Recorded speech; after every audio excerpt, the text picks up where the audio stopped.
In this video, we are going to look at some examples of expanded octets. Okay, so the first one I got is XeF4. And what I'm going to do is do an electron count. Xe is a noble gas. It has 8 valence electrons. And then fluorine, being a halogen, has 7. We multiply that by 4, we get 28 electrons. So we have a total of 36 electrons in our structure. I'm going to look at this. If I put Xe in the center and I have 4 F's around it and they single bond to each other, that's going to be 4 times 8 or 32 electrons. So if I have 36 minus 32, that gives me 4 extra electrons or 2 extra electron pairs on Xe. So right then, and we'll go to the picture right here. Hopefully you can see this diagram. I have an octahedron right here.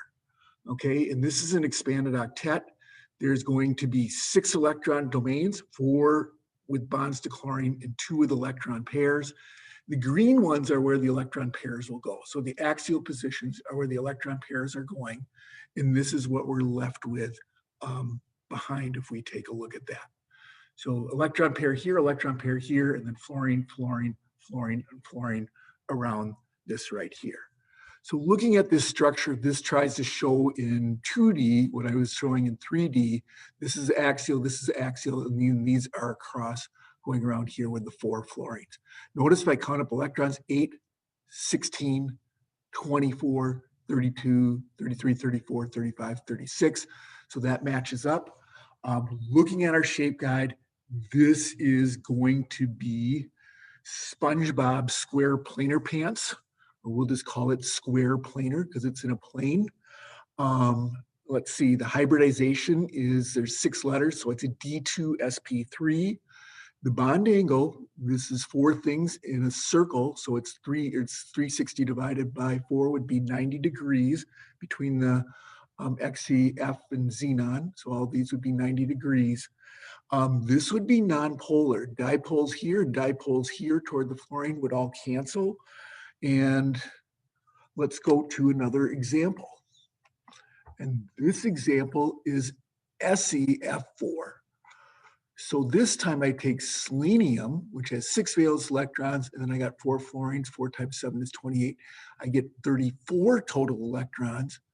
But if I took selenium in the middle and I had 4 fluorines attached, I'd be 4 times 8, 32. So I'm going to have an extra 2 electrons this time. So I'm going to look at this is my model structure right here. And this is this trigonal bipyramidal model. But what I'm going to do is take one of these green ones and put electrons right here in this axial position. So I'm going to put this electron here. You can kind of see how that matches up to the shape that I have there. And what's going to happen is then we go to our shape right here. So after showing that, I got one axial, this is an axial, this is an axial, I'm sorry, these are equatorials. Okay, so there's an electron pair on an equatorial. These are the 2 other equatorials around the middle, and then these are the 2 axials which have fluorines. So ultimately, my shape, it looks like if I turn this 90 degrees to the left, I'd have a seesaw or sawhorse. We can call that. It's DSP3, so there's 1, 2, 3, 4, 5 electron domains.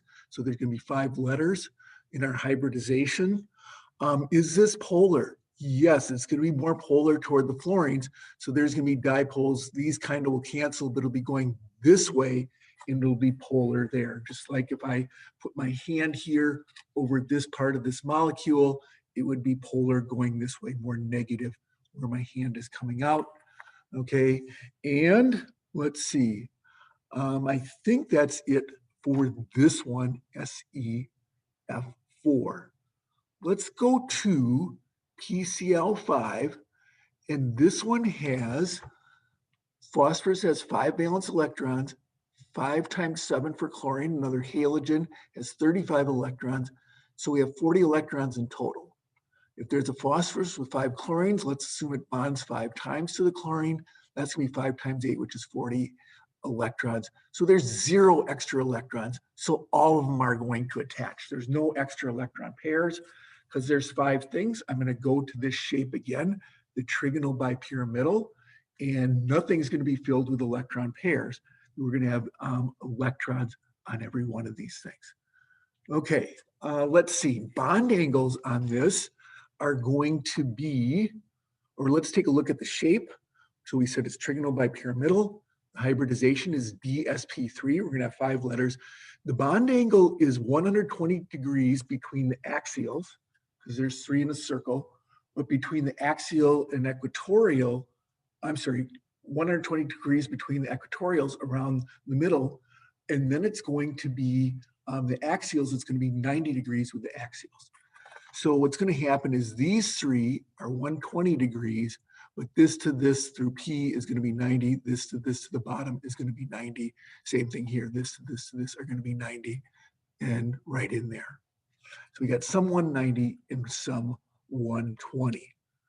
Okay, last example is going to be I3 minus. So I'm going to do 3 times 7 is 21 electrons, and a -1 charge adds an electron, so I got 22 electrons. Well, what's going to happen is one of these i's is going to have to be in the middle bonded to the other 2. So I'm going to only say 2 times 8 equals 16 electrons. 22 minus 16 is 6 extra electrons. So what's going to happen, 2 bonded things and 3 unbonded sites is going to be 5 electron domains. So again, I'm going to go to the trigonal bipyramidal model right here. And electrons go in the green things first. So there's going to be an electron pair here, here, and here along all the equatorials. And then the axials will tape the other iodines. So it'll end up looking like this right here. Okay, and I draw this structure. Again, these are the equatorials going around in that triangle. And then these are the axials right here. If I look at some things, the shape is linear. Because these don't count when we do shape, the bond angle is going to be 180 degrees, trying to separate as far as possible. It's DSP3 hybridization, 5 letters, because there are 1, 2, 3, 4, 5 electron domains here. Is this polar, nonpolar? Dipoles would cancel, so it would be polar. However, it is an ion with a -1 charge, so it will act accordingly. All right, hope this helped in helping you write these expanded octets. Thank you.